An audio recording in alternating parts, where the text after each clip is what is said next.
Kia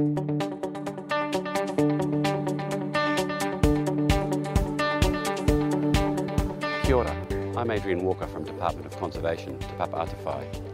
Dogs are a big problem for kiwi. Kiwi smell really good to dogs, kiwi run when chased, and can even be killed just by a playful nudge from a dog. Any dog can kill kiwi. I've seen Great Danes down to the smallest terriers, all involved in kiwi deaths. So I hope the situations we're about to see from around Northland will help prevent further kiwi deaths from dogs. The first person we're going to see is Cary local business person, and Cary's chocolate Doberman killed a bird on his lifestyle block, and so he's going to tell us about what occurred, and hopefully we can record his experience so that people can be aware of what's happening with kiwi and dogs in the district. Good, Adrian. How are you, Cary? Good. Yeah. Good. Thanks for giving us a call about the kiwi the other day. Bit of work on the yards, eh? Yes, trying to get them so that they can take some stock off the property when the time comes. And this is the dog, eh? Chopper. Yep. Hey, mate. How are you? Well, would you mind if we have a look at where the incident happened the other day? No problem. Excellent. Go up here. Okay. Well, I'll just grab this bird out of the truck, eh? All right. Lovely property you've got here, Cary. Yeah, no, it's not so bad. Well, this is about where I found the kiwi and Chopper.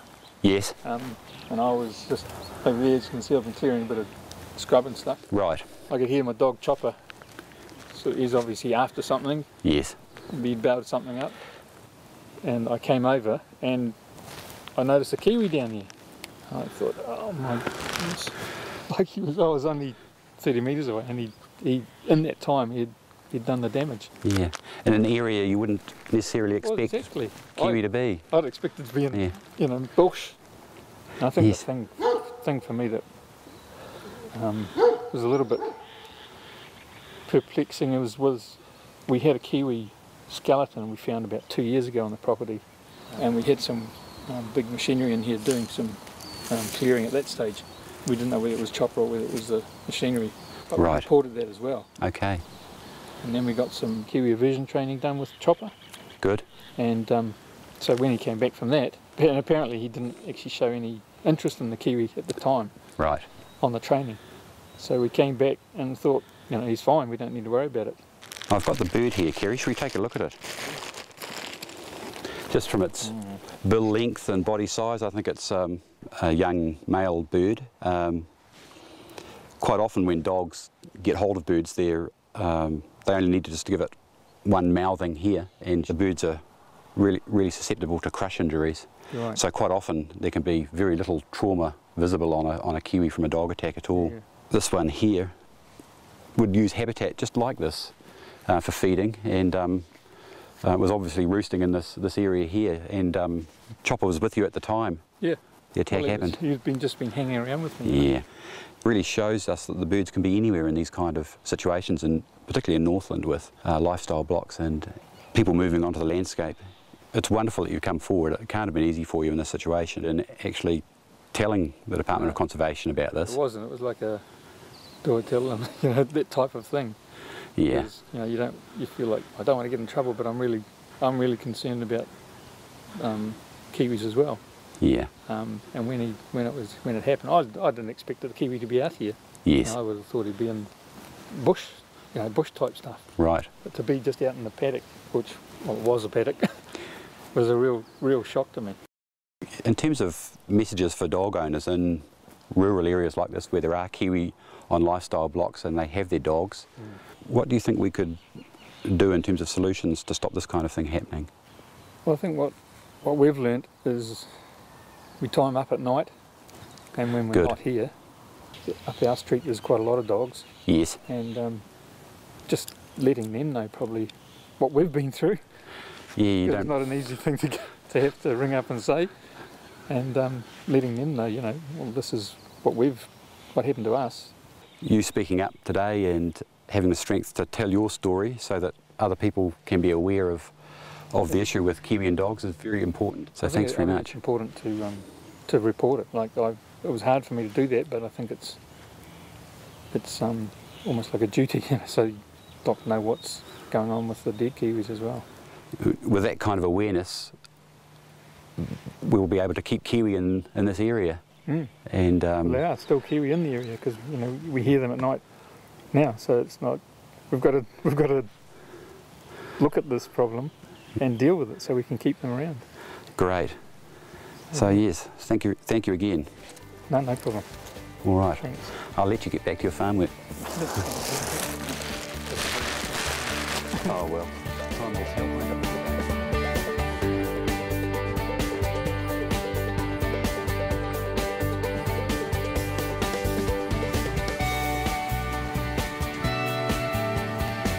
The second person we're going to see is a local hunting identity, pig hunter and personality, Reg Carr.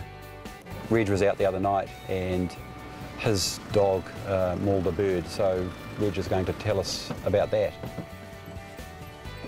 G'day. G'day Reg, how are you? Adrian Walker. Adrian, please meet Adrian. Well, thanks for showing up today, Reg. Yeah. Just wanted to have a yak about the kiwi the other night. Okay, yeah. Yeah, I've got the bird with me and All right. yeah, where did the incident happen? It was, well, a bit different than daylight. There's somewhere over there beyond those trees there, there's a track goes in there somewhere, eh? Okay. And there's also just a wee way in there, not all that far. Would you mind if we went and had a look and Yeah, you can do that. see what we could see? Yeah. So you got the kiwi there? Yes. Oh, great. Excellent. All right. I'll just get it out of the truck. Right, eh? You coming along? Excellent. Let's go for a walk, eh? Good coughing, is it? You've been in the freeze all this time? Yeah. Hey, Bob. Good boy. So have you caught a few pigs lately, Reg? Oh, I haven't been going all that flash. I've been getting a few small ones. Yeah. So in this area here somewhere, Reg? Yeah. Where are we? Probably somewhere about there, I imagine. Okay. Different than the daytime before I save it. Just inside the Just inside there. It's only about... scrub edge. You'd be lucky if it was 3 metres inside the edge of the scrub. Right. Yeah. Mm. And it's still pretty bad. You don't catch kiwis, eh? I've only ever caught one other kiwi in my life in what, 35 years? Right. So, Tell us what happened on that night. well, new block for me. And we're coming along here. I had just taken my GPS out, keep track of the dogs, but of course they'd heal anyway, just started. And there's no sign of pigs at all. Right. You got to hear a young lady jumped in there and had a bit of a scuffle, and the other two dogs shot back out to heel. And anyway, he came out and I went and had a look, and I think it might have been a possum or something. There's no noise, eh? Just a bit of thumping around. And there was this poor thing lying on the ground. Right. Okay, well, should we take a look at it and just see what we've got here? Yeah, that's obviously the same one.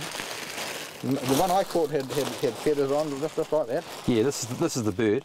Looks like an adult female with the weight of it, and just the size of the feet, big feet, and quite a big bird. Males generally have a shorter bill. I suppose it was a male. I don't know why. I don't know much about kiwis either.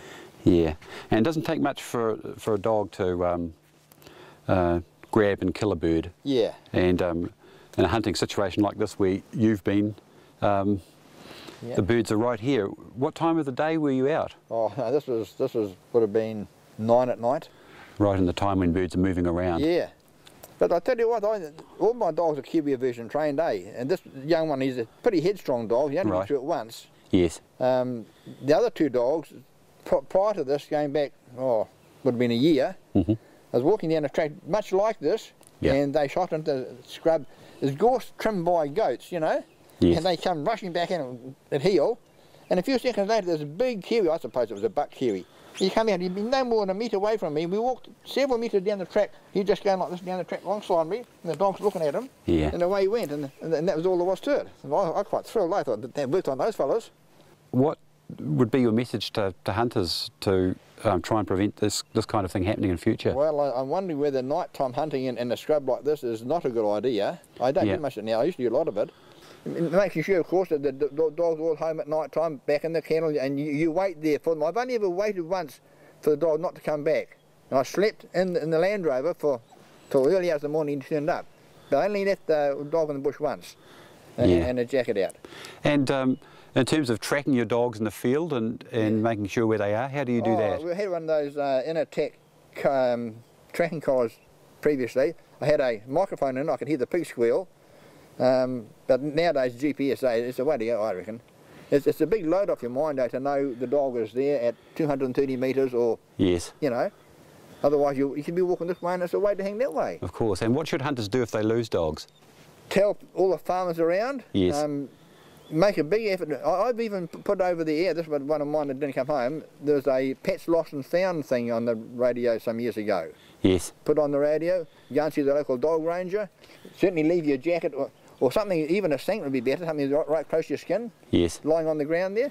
Go back next day. Yes. Take a day off work, go looking for them.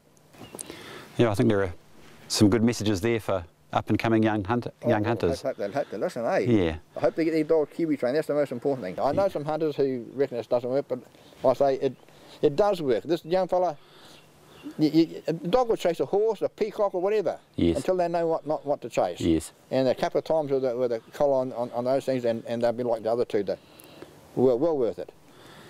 Yeah.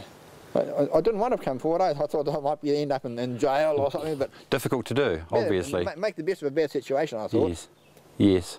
Waste not, want not, you know. Turn it to good effect, eh? Yeah, well, thank you very much for speaking out.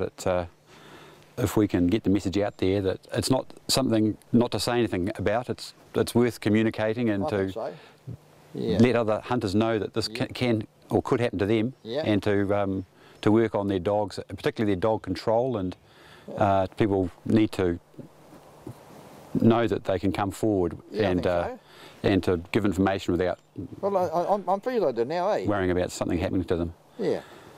Well, thanks for coming out today, Reg, and sharing your experience. Yeah. Most appreciated, and it's not an easy thing to do. No, it wasn't easy. But you've shown us my missus was in tentacles in case I got locked up. what you're made of, which is fantastic. Thanks very much. That's good, Adrian. All right. Champion. All right. Lots of hunting. Give that away, I think, especially areas like that.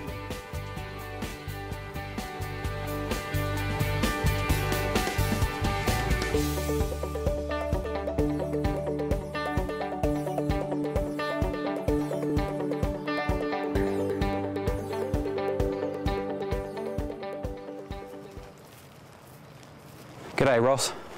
G'day Adrian, how's it going? Oh, another couple for the pile. Oh man, this doesn't need to happen, eh? I mean, it's just not necessary. Dogs again? Yeah, these two. Your dog, my dog, people's pets that don't keep them under control and on a lead.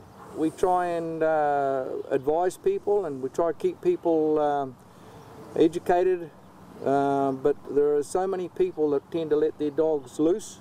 So if you're a person building a house and you've got tradesmen visiting, or you're renting your house, what sort of things might you do? I think if you own a house and you rent it out to somebody, it's your responsibility to make sure that the people that are renting it either know that Kiwi are in the area and they must keep their dogs tied up at all times and under control, or preferably not bring a dog into a Kiwi area. So Ross, what's the solution for this for local people who are in an urban situation with Kiwi who own a dog? Well, the obvious solution is that the dogs are kept under control at all times. They're not left to roam outside of the property, and if they walk, they must be on a lead at all times. Now, that's the obvious solution.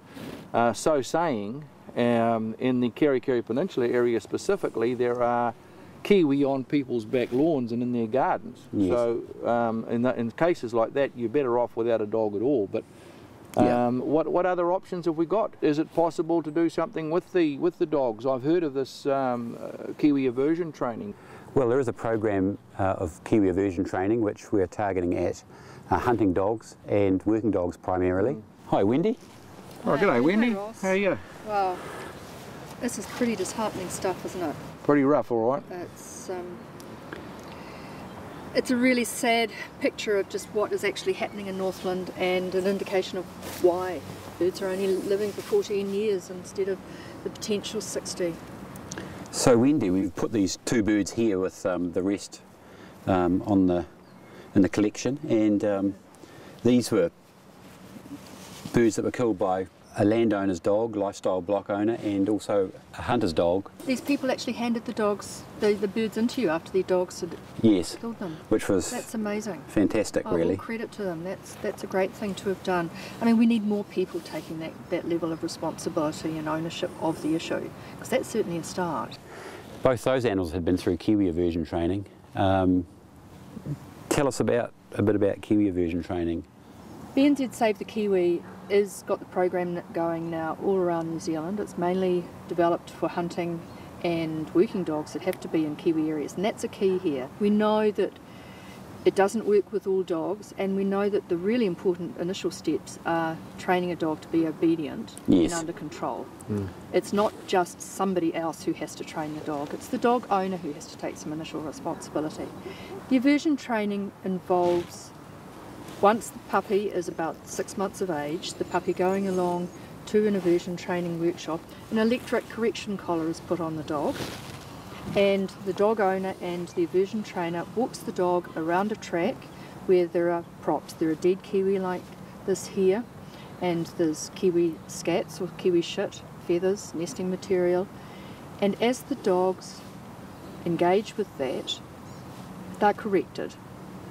They're given a short, sharp zap with the electric training collar, and then the dogs later on move on to the next prop. At the end, usually the dogs are avoiding the kiwi. We insist, and it's really, really important, that the dog owner brings the dogs back at least within the 12 months to be tested, to make sure they are still averted, or to be retrained if they're still attracted to those birds. Interestingly enough, it's least effective on those little pet dogs. Right. Partly because those little pet dogs haven't often received the base obedience training. Yeah, They're not targeted like a hunting dog is targeted towards hunting for pigs, correct, or deer, or goats. So it has got a job and it's got a focus, whereas often the pet dogs aren't controlled, they're not trained.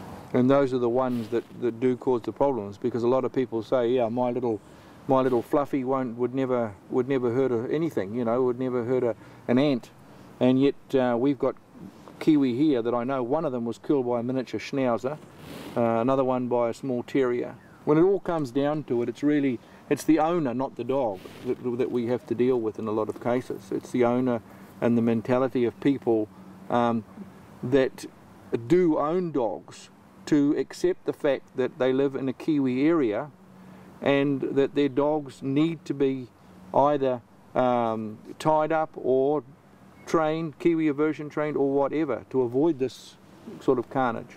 A combination of measures, knowing what the dog is doing all the time, making sure that it's walked on a lead, Kiwi aversion training, and just being aware that any dog can, particularly their dog, can pose a risk to kiwi are probably the keys to success. I think we should get these into storage for safekeeping. Okay. Thanks for coming in today, Wendy, Right. Ross. You're welcome. Excellent.